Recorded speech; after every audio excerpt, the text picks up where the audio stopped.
concept. Now I say that everything in this universe is free energy.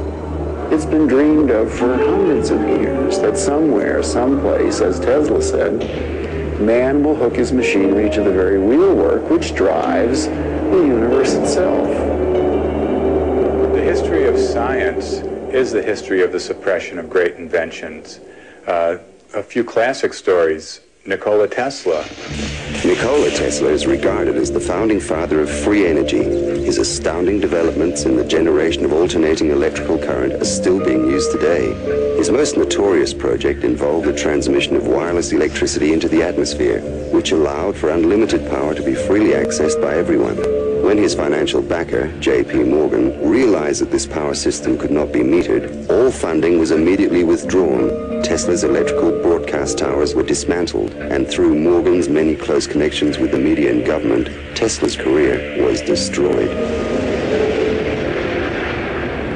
In 1977, Bruce De Palma unveiled the first prototype of the N machine, an electrical generator which uses rotating magnets to generate up to 5 times more power than it takes to drive it. I know about the fact that the Japanese government and the Indian government have ongoing projects to produce N machines for domestic power. My partner is Paramahamsa Tiwari, who is the director of the Nuclear Power Corporation of India, which operates all the nuclear plants in India. In late 70s, I learned from Bruce De Palma that he had carried out certain crucial experiments by rotating electromagnets.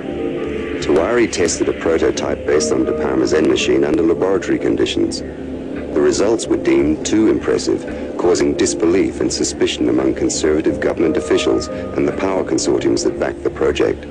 Tiwari was forced to abandon the project completely. It's a major breakthrough that will no doubt make motorists happy, and as Ralph Robinson explains, the Pentagon is also showing lots of interest in this project. U.S. inventor Stan Myers released his water-powered car engine in 1988. The Pentagon flew a lieutenant colonel in last week to look at Myers' invention. There is talk of possibly using it in the Star Wars defense program and to run Army things. Myers found it virtually impossible to secure financial backing after certain Pentagon officials paid him a visit. A number of similar inventions were developed and tested all around the world. My best friend was killed over this matter. There's a chap here, about 10 minutes away from here, driving. He has been running his car on water since 1986 with the government's permission, provided that he keeps his mouth shut. And with regular intervals, using his own words, they keep warning him to keep his mouth shut. One of our colleagues who have been running car on the water for the 10-year period now, he reckons that it's 26 times more powerful than petrol.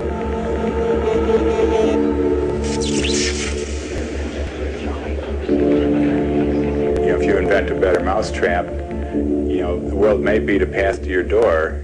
If you invent a free energy machine, there'll be a path beat to your door, but you don't want those people there. One of the pivotal people that I encountered early in my career was Edgar Mitchell, the astronaut. Liftoff. Edgar J. Mitchell, an Apollo mission astronaut, founded the Noetics Institute in Southern California. The Institute's charter was supposedly to develop alternative energy systems by attracting inventors from all over the country. Mitchell became extremely interested in De Palma's N machine. He made De Palma a paltry offer to buy out the invention, which De Palma naturally refused. He said to me that if I ever tried anything on my own in California, I would get my head blown off. So I was scared to death.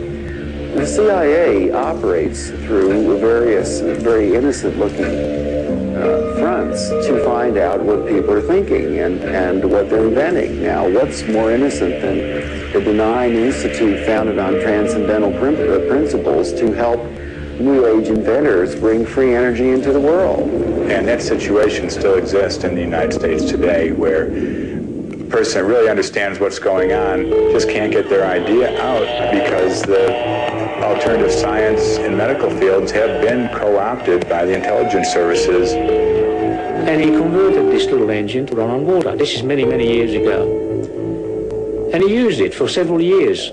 And somehow the news got out, and one day he got visitors, and he was told to dump the engine or else. 3 weeks later, the man was dead. And the coroner's finding was that he fell off the back of a train. He was drunk. Now, it happened that he didn't drink. Even Dr. Townsend T. Brown, the electrogravitic research scientist, has on his 16-millimeter film of his lab test, which we've got here, he has guys with the black suits and black hats come into the place. You can see where the legends come from. I mean, these guys come in and they look like, you know, Bad Bart, the black man. I mean, it's classic, and these things do happen. There is no progressive science in a world where every scientific idea is evaluated for its military potential. Power, or energy, and control of energy equals power in the new world order that is emerging. If you control the energy, the way we get around, the way we get electricity, the way we have our TVs and video cameras and stuff, if you do the control of the energy, then you've got control of the people.